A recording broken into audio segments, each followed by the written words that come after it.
It's common knowledge at this point that a character's disposition, values, or philosophy is determined by their place on the color pie. But what some people might not know is that their color alignment also goes a long way to defining their outward aesthetics as well. When it comes to any media, whether it be gaming, comics, or movies and television, it is important that the audience is able to identify at a glance which characters belong to which faction.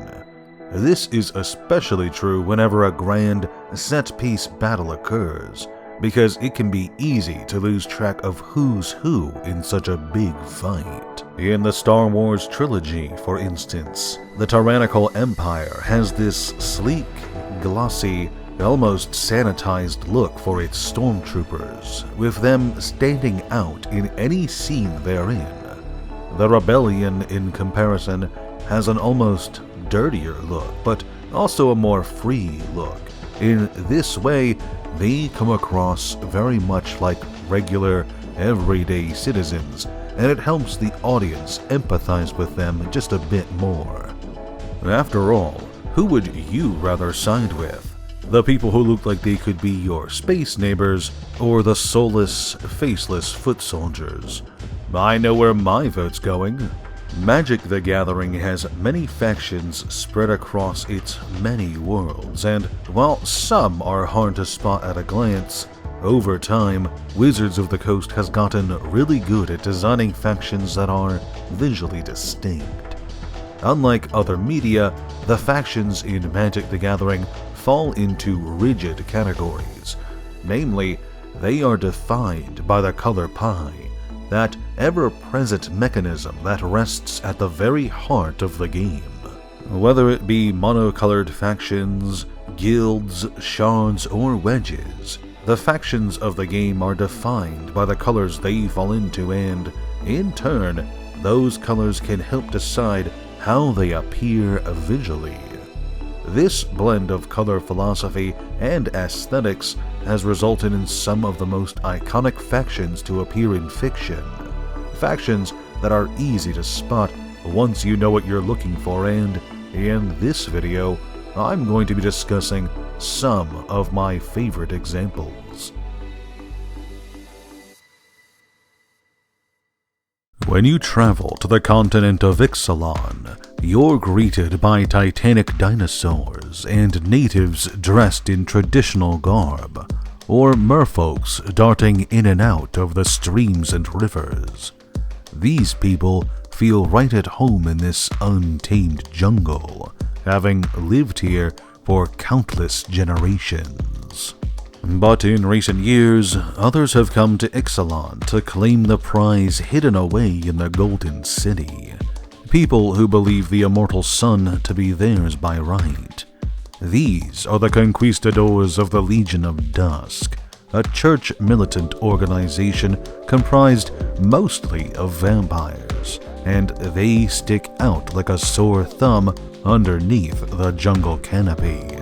In sharp contrast to the simple, if ornate, garb of the Sun Empire, the Legion of Dusk marches ashore in regal white and black garb, accented by golden armor. Their appearance is one of sinister opulence, a foreign threat that flaunts not only their power, but their wealth. After all, even their steeds are adorned in gold. The vampires of the Legion of Dusk fall into the white-black color pair of the color pie, and they showcase this with their religious fanaticism. Despite their regal appearance, these vampires are still savage and bloodthirsty fighters. Ferocity aside, it only makes sense that a faction centered in white and black would be composed of religious zealots. But there's other white and black factions out there in the multiverse.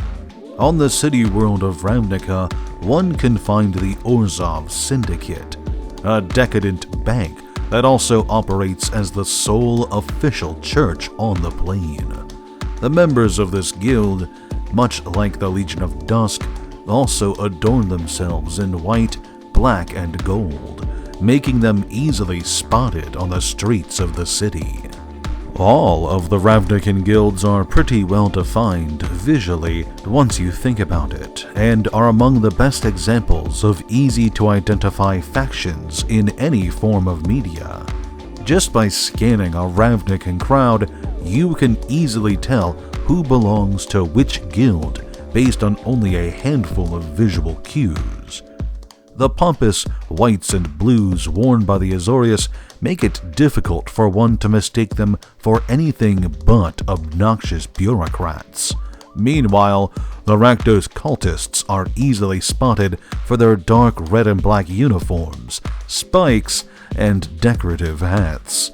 Every Boros legionnaire looks nearly identical to every other member of the guild, dressed in red, white, and silver armor they all share, and the barbaric tribal garb of the Gruel makes them stand out like a sore thumb in a sprawling city like Ravnica. These different visual cues are just another piece of the guild puzzle, and the aesthetics of each of the guilds helps to not only identify them, but to visualize the values of those guilds. These values trace back to the color identity of the guild in question. The Azorius and Boros, for instance, make great use of their white alignment and come off as well-organized, ordered guilds. White, after all, is the color of order and cooperation. The regular soldiers and enforcers have a uniform appearance, with their higher-ranked members having more visually striking aesthetics that highlight the secondary color of the guild. The Azorius have intelligent and reserved law mages and sphinxes, accenting their blue alignment, while the angels of the Boros showcase the passion and fury red brings to the table. The Orzhov is another guild with white in its alignment, and at first glance it also has the refined look of the Azorius and Boros. However, the Orzhov's second color is black, a color that values power, opportunism, and viciousness. When you look closer at the appearance of an Orzovan, their garb has that sinister opulence to it, much like the Legion of Dusk. However, where the Legion is an army of ruthless warriors, the Orzhov is a collection of vicious bankers, and their garb reflects that well, serving to showcase their wealth and subtlety, rather than the force they could bring to the table. So, at first glance, you may think that this aristocrat is less threatening than a Legion vampire, but make no mistake. If you find yourself on the wrong end of an Orzovan debt contract, you may just wish you were facing the Conquistador.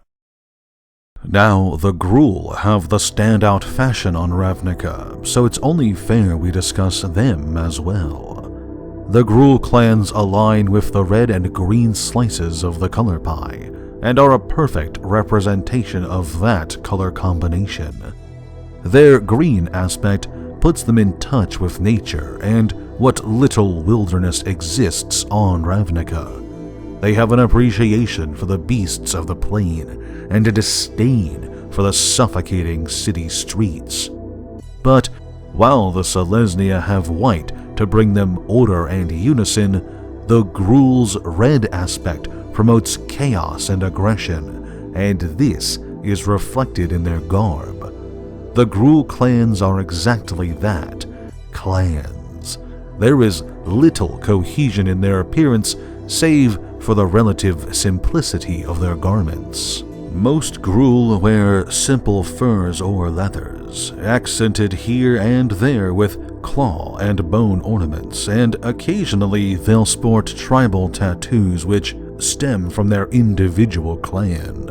Ironically, the lack of cohesion between the Gruel helps them stand out even more on the streets of Ravnica, making their aesthetic just as recognizable as any of the other guilds. These aesthetics, born from the colors that compose the guilds of Ravnica, are part of what makes them among Magic's most iconic factions, easily recognized at a glance by even the most casual of fans, And honestly, I could spend this entire video talking about the quirks of each guild and how their values are reflected in their appearance, but the multiverse is vast and there's other factions to discuss. The shattered world of Alara formed into 5 miniature demiplanes, 5 shards that each formed around 3 different pieces of the color pie. These shards developed some of the heaviest aesthetic distinctions of any faction in the game, because, after all, each was quite literally cut off from 2 kinds of mana. And while I could talk at length about the brutal gore of Grixis or the glorious heraldry of Bant, and I may in the future if this video is popular enough, for now I want to focus on only one shard, the world of artifice and control, Esper. Like all shards, Esper is centered in a single color of mana, blue, the color of knowledge and change. When this blue is paired with white and black, and denied any connection to red and green, the result is a world of controlled advancement, where nature falls to the wayside, and intelligence and artifice takes center stage. White and black are natural allies to blue, and help emphasize its best attributes. White lends order and purpose to blue's natural curiosity, helping to guide it towards a specific goal, while black urges blue to constantly improve and seek greater ambitions. Esper's colors are best showcased by the Ethereum metal so prevalent on the shard, a mystical filigree metal that can be incorporated into the body to improve it in numerous ways, not only increasing the user's lifespan, but their connection to mana. It's always very easy to spot a character from Esper, because their bodies will almost always showcase this Ethereum in some way, looking as though they've traded their flesh for the power of metal. While the world of Tarkir isn't split into demiplanes, its major factions, the 5 clans led by their khans, are split along the wedges of the color pie, the thematic opposites of the shards, and the clans care about their wedge in a unique way. You see, wedges are formed on the color pie by a single color and its 2 opposing colors, but on Tarkir, the clans, which are more often than not focused on unity, subvert this system just a bit. Each of the clans instead makes their focus color one of the enemy colors in a wedge, with the other 2 forming a support role. Within the Abzan houses, for instance, we can see this on full display. The Abzan color wedge would normally have black as its center, and would result in a gloomy, almost Golgari aesthetic. But the Abzan are a proud, tight-knit community that focuses on familial ties and group cohesion. This is because their clan instead took white as its core color, with green and black lending beneficial aspects. Green adds a respect for nature and a focus on strongly maintained traditions, while black provides not only a connection to their ancestors' spirits, but constant ambition to improve the group as a whole. The Abzan are focused less on waging war than they are on survival, and this is reflected in nearly every Abzan card. They feature broad, angular, scale-like armor that helps protect not only the individual, but the entire group from harm.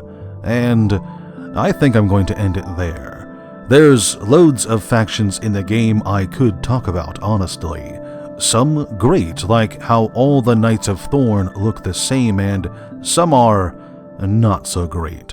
Look, all I'm saying is, if you put a gun to my head and told me to guess which crime family Jaxus belongs to, I'd be hosed. In the end, I just wanted to take some time to talk about one of the more fascinating details of the game, the factions we so rarely care about, and how, when done right, their card art can go a long way to showcasing their color philosophy. Hey, I just want to give a huge shout out to my boy Dicetry for lending his voice for the intro to this video. If you want to hear more about Magic's color pie and color philosophy and somehow haven't checked out his channel, go ahead and head on over, a link will be below. And of course, I want to thank all of you for watching till the end. It really does help me out when you do. If you want to help out more, you can go ahead and like the video, subscribe to the channel, and turn on notifications. And if you want to help me out even more, then why not consider becoming a patron? For as little as $1 a month, patrons get early access to all of my lore content, and their support goes a long way to keeping this channel alive. Thanks again so much, and have a great day.